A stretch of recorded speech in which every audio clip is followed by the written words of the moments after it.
17 number, আপনার ছেলেকে স্কুলে পাঠান অথবা মাদ্রাসায় পাঠান। অশিক্ষা, কুশিক্ষা আর মূর্খতার সাথে ইসলামের কোনো সম্পর্ক নাই। হয় স্কুলে পাঠাবেন, নয় কই পাঠাবেন মাদ্রাসায়। আওয়াজ করে বলেন, হয় স্কুলে পাঠাবেন, নয় কই পাঠাবেন। পাঠাতেই হবে আপনাকে। শিক্ষার আলো ছড়িয়ে পড়ুক ঘরে ঘরে।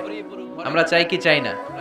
কোন অশিক্ষা, মূর্খতা এগুলোর স্থান ইসলামে আছে নাই। ছেলে মেয়েদেরকে অনেকে পড়াশোনা করাইতে করাইতে এত প্রেসার দেয়, যেটা ছেলে মেয়েদের মেন্টালি অনেক সমস্যা তৈরি করে। এরকম আছে না নাই? আমি এমন অনেক ছেলে মেয়েকে দেখছি, তার ওজন যত, তার ব্যাগের ওজন তার চেয়ে বেশি। আছে না নাই? ছোট্ট বাচ্চার কাঁধে এক গাদা বই দিয়ে দেয়। কে বলেছে আপনাকে এতগুলো বই দিতে? কে বলেছে? জোর করে চাপিয়ে দেওয়ার নাম বিদ্যা, চাপিয়ে দেওয়ার নাম শিক্ষা নয়।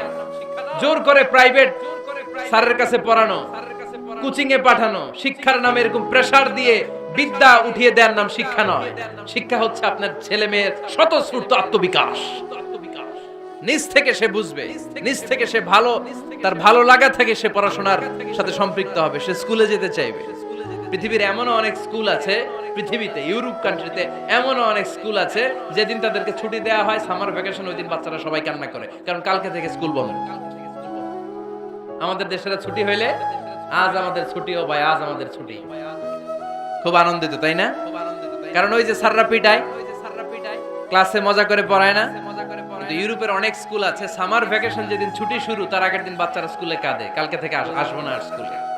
এজন্য জোর করে বিদ্যা চাপিয়ে দেওয়ার নাম শিক্ষা নয়। শিক্ষা আপনার ছেলে মেয়েদের স্বতঃস্ফূর্ত আত্মবিকাশ। ভালো শিক্ষক বাছাই করুন, ভালো টিউটর, ভালো প্রতিষ্ঠান।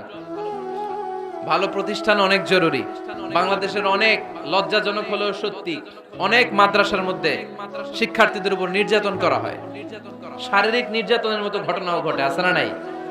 আপনার ছেলে মেয়েদের স্বাস্থ্যের সুরক্ষা, চারিত্রিক সুরক্ষা, এটা আপনাকে নিশ্চিত করতে হবে। You are the guardian. আপনার কাঁধের উপরে দায়িত্ব দিয়ে দিয়েছে কে? সো এলাকার সবচেয়ে ভালো প্রতিষ্ঠান, ভালো শিক্ষকের কাছে আপনার ছেলেকে তুলে দিবেন। পারবেন তো? ইনশাআল্লাহ পড়েন। 18 নম্বরে ছেলে মেয়েদের স্বাস্থ্য সুরক্ষার নিয়ম নীতি শিখায় দিবেন। স্বাস্থ্য সকল সুখের মূল।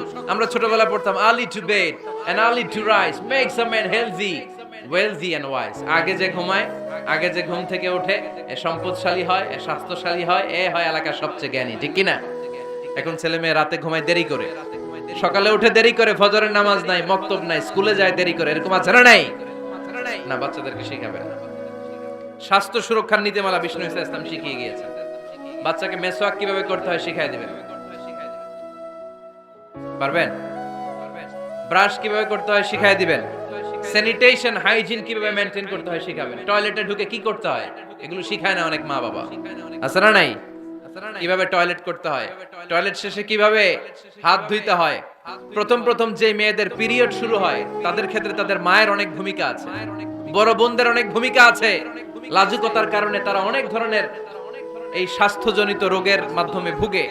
আর এই দেশে এগুলো নিয়ে অনেক কুসংস্কার আছে। অনেক নানি খালা এরা এমন এমন কথা বলে যে এই জামা পরা যাবে না, পিরিয়ড যখন কোনো মেয়ের শুরু হয় এটা খাওয়া যাবে না, ওইটা করা যাবে না। এগুলোর সাথে ইসলামের কোনো সম্পর্ক নাই।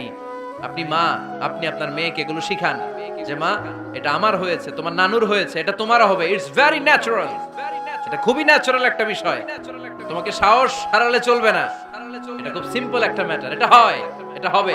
এভাবে বড় বোনেরা, মায়েরা মেয়েদেরকে স্বাস্থ্য সুরক্ষার ব্যাপারে গাইডলাইন দেবে। সর্বশেষ কথা, স্বাস্থ্য সুরক্ষার ব্যাপারে প্রত্যেকটা ছেলে মেয়েকে কমন কিছু রুকিয়া শিখাবেন।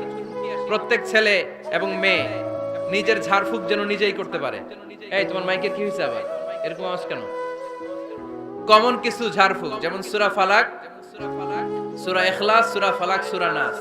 প্রত্যেক ছেলে মেয়ে নিজেই যেন সূরা ইখলাস, সূরা ফালাক, সূরা নাস পড়ে ফু দিয়ে সারা গায়ে মাসে করে নিতে পারে। আয়াতুল কুরসি প্রত্যেকটা ছেলেকে শেখাবেন। সূরা ফাতিহা শেখাবেন। 3 কুল শেখাবেন। আপনার ছেলে, আপনার মেয়ে নিজেই যেন নিজের ঝাড়ফুঁকটা করতে পারে। It's a protection from your Lord. এটা আল্লাহর কাছ থেকে প্রোটেকশন। প্রত্যেক ছেলে মেয়ে ঝাড়ফুঁক করে নিজের গায়ে নিজে ফু দিবে। এগুলো শেখানো যাবে।